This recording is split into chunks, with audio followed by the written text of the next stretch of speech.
Depuis quelques semaines, une information circule dans les coulisses diplomatiques. La Turquie et la Hongrie envisagent de restreindre, voire d'interdire les iPhones sur leur territoire. Une décision radicale qui ne tombe pas du ciel.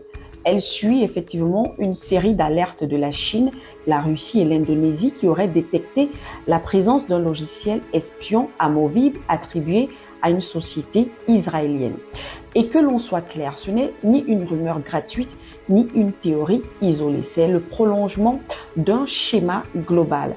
Pendant que le grand public pense acheter un simple smartphone, les États savent qu'ils manipulent des appareils géopolitiquement sensibles, capables de capter toute leur vie numérique.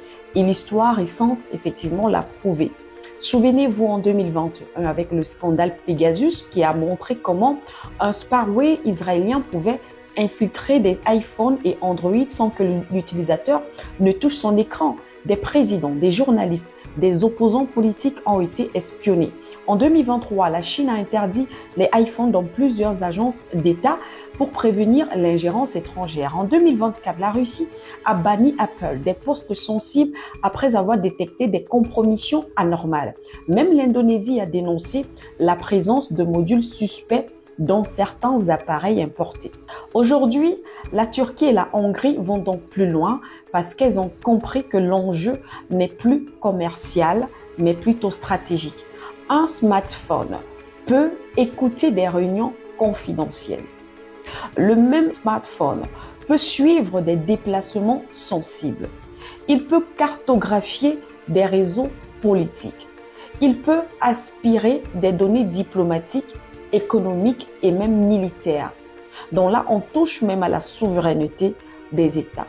Alors, autrement dit, un téléphone peut donc renverser un pays sans tirer une balle. Cette nouvelle affaire n'est pas un cas isolé. C'est la preuve que le monde entre dans une guerre froide technologique où chaque appareil devient donc soit une arme, soit simplement une cible.